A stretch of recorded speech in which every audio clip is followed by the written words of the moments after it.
What are the sequelae of COVID? These include fatigue, body aches, poor exercise capacity, thromboembolism, cardiac manifestations such as tachycardia, myocarditis, polyneuropathy, and depression and anxiety, which Raghav would be speaking in a short while. In addition, these patients may have sleep dysfunction.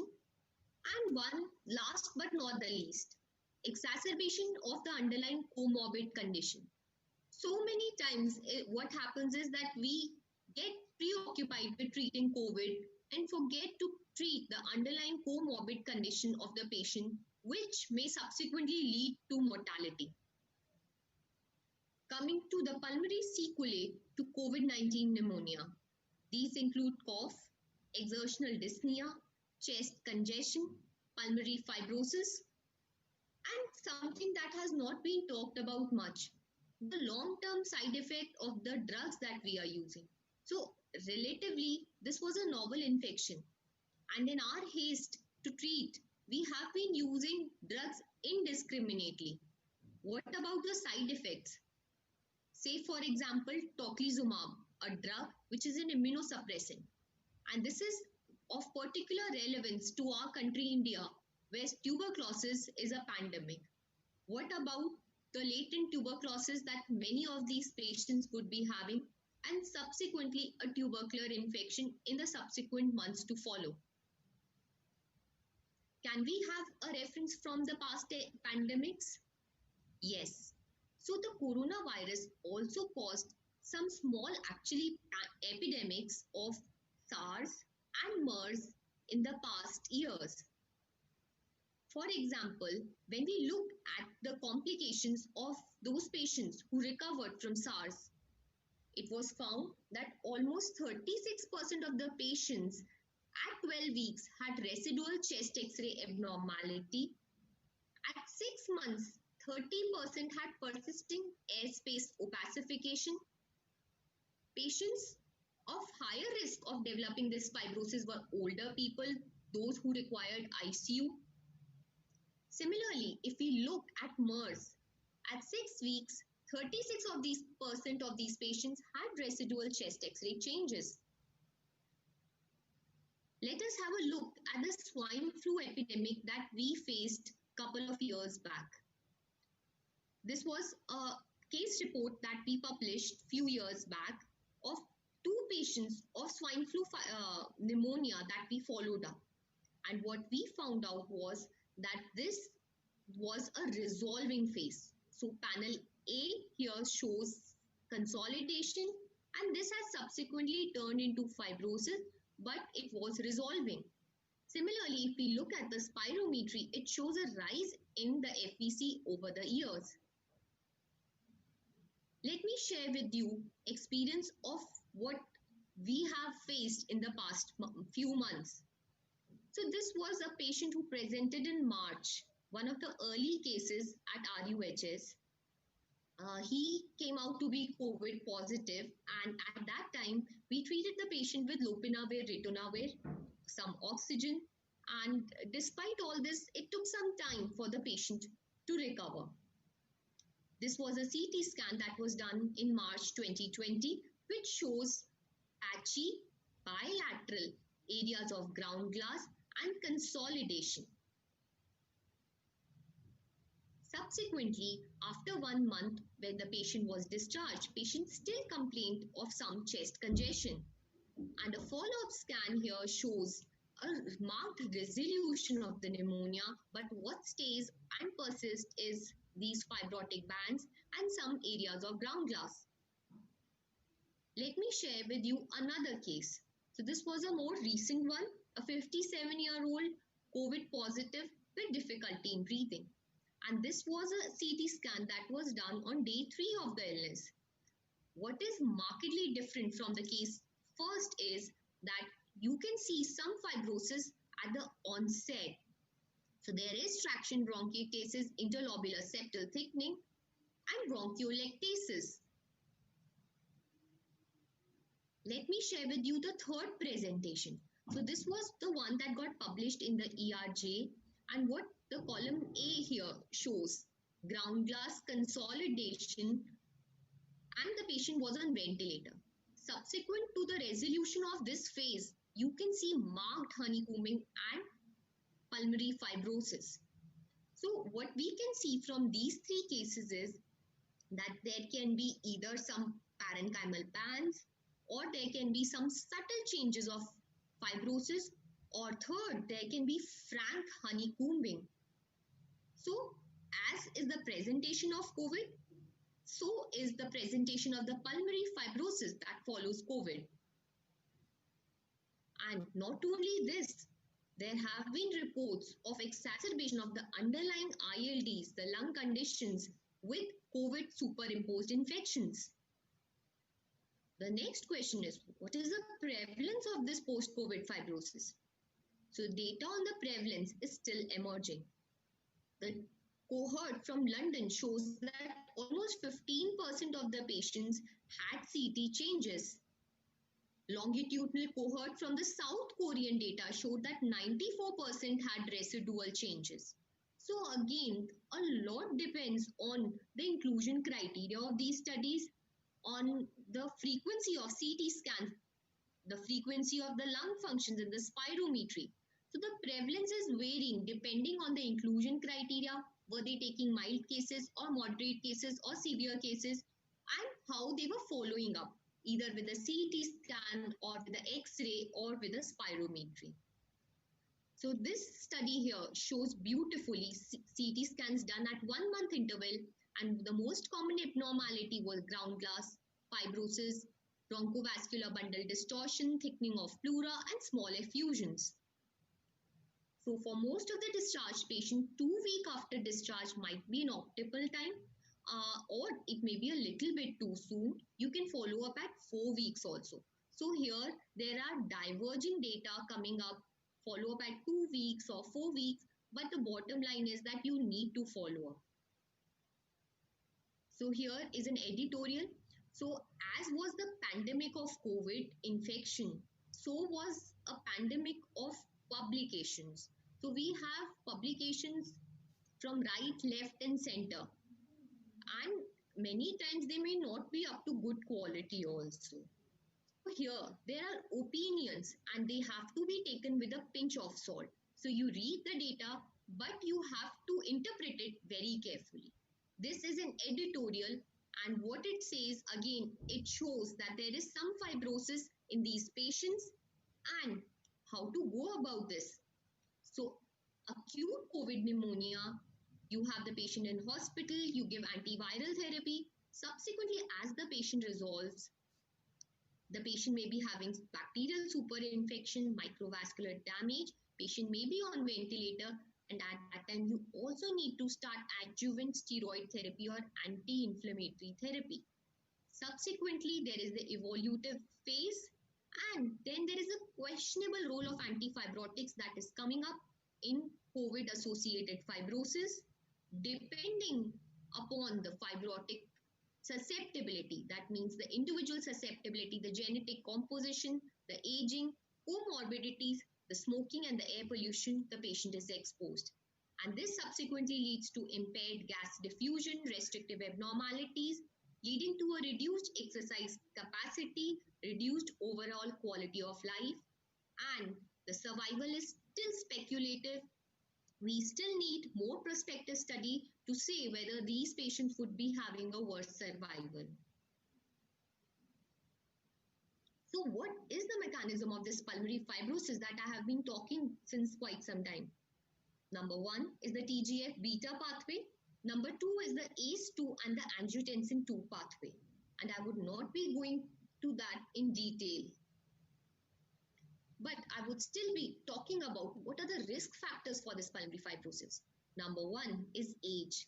Elderly are more predisposed because we have already seen ILD occurring more in elderly. For example, IPF. Number 2 is the severity of illness. And what are the hallmark for a severe disease? 1 is the serum LDH, CRP, and the interleukin 6. So in an elderly with raised parameters, the probability of fibrosis does increase. The third point here is the length of ICU stay and mechanical ventilation. Longer the ICU stay, longer the patient has been on the ventilator, longer is the barotrauma and more the chances of fibrosis. Number 4, smoking. Yes, yes, my friends, smoking does predispose to a severe illness and 2.4 times higher risk of death from COVID. Number 5 is chronic alcoholism. And number 6, CT features showing irregular interface sign and parenchymal bands would subsequently lead to pulmonary fibrosis in the later months. How to go about it? So once the patient has been discharged, you can set up a telephonic consultation or a video call with the patient at 4 to 6 weeks.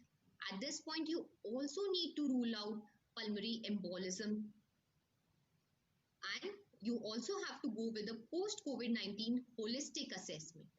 Subsequent to this, at 12 weeks, a chest X-ray, face-to-face clinical assessment.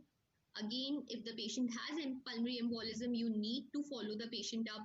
Again, echo and a holistic assessment. And subsequently, if you find that the X-ray is abnormal, or lung function is abnormal, or the 6-minute walk test is abnormal, you go ahead with a HRCT.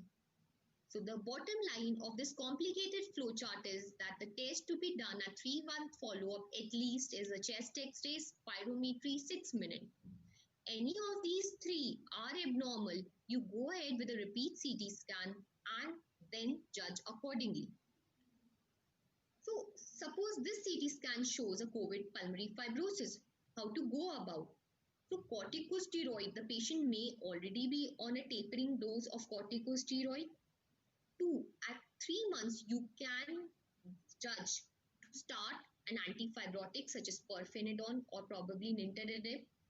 The third is N-acetylcysteine. Spironolactone is another drug that there have been few case reports, and anticoagulants. Corticosteroids. So the recovery trial has shown that dexamethasone in the acute phase improves outcome in COVID. This may suggest that in follow-up phase, corticosteroids may have role, because what we see on the CT scan is an organizing pneumonia pattern or ground glass, and all these respond very nicely to corticosteroids. However, there is no evidence-based protocol as yet. More data is required. However, anecdotally, a 4-week regime of prednisolone may be associated with accelerated in patients presenting with inflammatory COVID. They may have a faster resolution. What about antifibrotic? So there is a coming up role of antifibrotic in post-COVID fibrosis. Pirfenidone has a pleiotropic effect and it reduces fibrosis in n number of ways. The rationale for considering antifibrotic is based on the spectrum of pulmonary fibrotic disease observed in COVID-19. However, all these data are from either small case reports or reviews. So we still need a randomized controlled trial before we can, recommend using antifibrotics in these patients. So pirfenidone could be safe add-on to current protocols with trivial side effects and plenty of potential benefits, but all these are from in vitro studies. We still need RCTs to say that. So this was the first part. Moving on to the next part of the talk. Let me ask you a question. What is the difference in between this boy infringing on fast food and this very active boy who's climbing a mountain? So this boy has been conditioned to sit and eat, and when you ask him to run, he may not be able to run even 100 meters. Whereas this boy, he can climb mountains. And the difference between these two is training. Imagine if this is what training can do to healthy individuals. Imagine the effect of training on patients with diseased lungs or diseased bodies. So let us have a look at the role of pulmonary rehabilitation in COVID-19. So this was a randomized controlled trial which found that rehabilitation done in one group of elderly patients and another group did not undergo rehabilitation. So they found that 6-week pulmonary rehab improves the respiratory function, the quality of life, and reduces the anxiety. You can clearly see in this graph that the blue here shows the patients who underwent rehabilitation had a better 6-minute walk distance as compared to those patients who did not. The interventions that they used in this group was the respiratory muscle training, the cough exercise, diaphragmatic breathing, stretching exercises, and home exercises.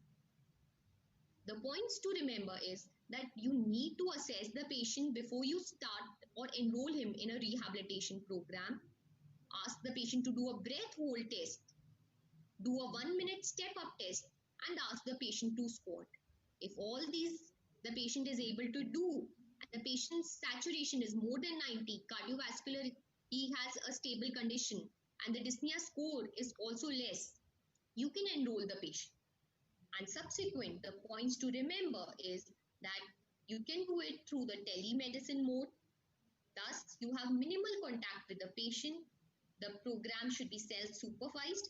So mild disease can be taken care of at home, and moderate to severe you may require in-hospital rehab programs. So let me quickly go through this program. The first and most vital point is patient education. You need to educate the patient about the disease and assure them. You need to educate that the comorbids like diabetes needs to be controlled. Encourage good lifestyle habits like sleep, hydration, nutrition. One of the most common questions asked is what to eat. So probably a good protein diet would be good for the patient. The next is a physical activity recommendation. If the box dyspnea scale is less than 3, recommend exercises 1 to 2 times per day, 3 to 4 times a week. Now this question actually came up in the chat box also. So whoever asked, for them I have clarified it here. The duration has to be 10 to 15 minutes for the first 3 to 4 sections, and incrementally you can increase to almost 45 minutes. Exercise type, walking, biking, whatever the patient is comfortable with. Incremental increase every 2 to 3 sessions. 3 sessions do the same, and then subsequently step up. The next part is the psychological intervention, which I think Raghav would be speaking on later. The next is airway clearing. It is very important because a lot of airway secretions get pulled up. The expectorant hygiene is also very important. The patient expectorates should be put in a closed container to prevent aerosolization of the sputum, and the huff technique, which I would be talking in a short while. Breathing exercises is also important, which includes diaphragmatic breathing, pursed lip breathing, active abdominal contraction, and also singing. Again, frequency 2 to 3 times every day, 10 to 15 minutes for the first 3 to 4 sessions, and incrementally increase. So this is the first thing that I would be talking is the pursed lip breathing. The thing is, a lot of our COPD patients are already doing it. When they breathe out, you just ask them to breathe out through a whistle like this. This creates a positive pressure and helps in exhalation and prevents air trapping. The second part here is diaphragmatic breathing, particularly in patients because they breathe at a higher rate and thus their respiratory muscles get fatigued. So this is to train the diaphragm to help in the respiration. So when the patient inhales, the abdomen should come out as is shown in the first picture, and when the patient exhales, the abdomen should move inside. The other components of pulmonary rehab include smoking cessation, clearing of airway secretion, breathing techniques, exercises, energy conservation, and fatigue obviation. So fatigue is an important component. What you can suggest your patients is that when they want to walk and they feel fatigue or difficulty in breathing, they should stand, take a deep breath in, and when they are exhaling, they walk. So the inspiration is the active process, and when the patient stands, the whole effort will go in the inspiration, and exhalation is the passive process. So when the patient walks, the patient should exhale. The last part is the patient education. So this Another video that I want to show here is the huff cough technique.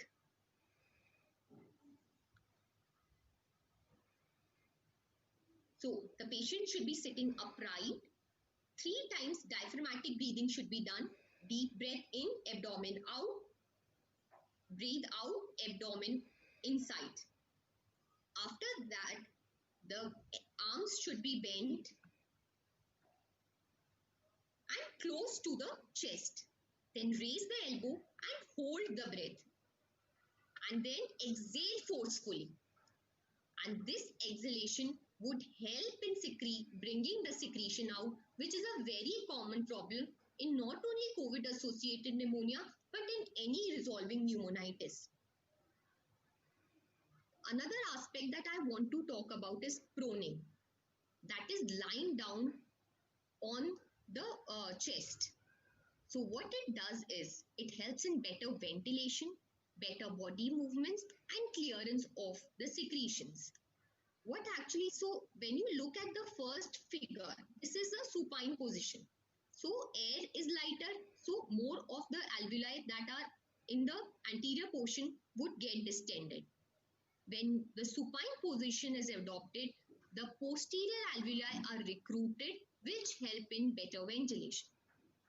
In fact, even in patients who are in home quarantine, they should adopt this. That is, when they are lying down, 30 minutes on the belly, 30 minutes on right side, 30 minutes sitting up, then 30 minutes on the left side. And again you start the cycle. I will just repeat it once more. 30 minutes on the belly, 30 minutes right side, 30 minutes sitting up, and 30 minutes on the left side. So this would help in better alveolar recruitment, better ventilation. So pulmonary rehabilitation is a multidisciplinary approach where the pulmonary disease, including the pre-existing disease, the post-COVID pulmonary disease is taken care of. The physical polymyopathy, polyneuropathy is addressed. The mood and the memory, concentration, which I think Raghav would be taking now. So the learning point is that pulmonary rehabilitation is an important component of inpatient rehabilitation as well as I think outpatient also to improve the functional exercise capacity, aerobic capacity and quality of life. Patient would benefit from incorporation of pulmonary rehab along with interdisciplinary treatment while in acute inpatient as well as outpatient settings. My take-home message is that given the brunt of disease that we are facing, I think in the following months, we would be having a burden of disability due to the post-COVID sequelae. Rehabilitation plays a pivotal role here to improve and restore the lung functions and reduce the disability. The post-COVID sequelae include fatigue, poor exercise capacity, thromboembolism, myocarditis, polyneuropathy, and sleep dysfunction. Pulmonary sequelae is pulmonary fibrosis, symptoms being cough, congestion, dyspnea, treatment, corticosteroids, antifibrotic, and most importantly, pulmonary rehabilitation, which takes care of the nutrition, posture, clearance of secretion, breathing exercises, stretching, and education.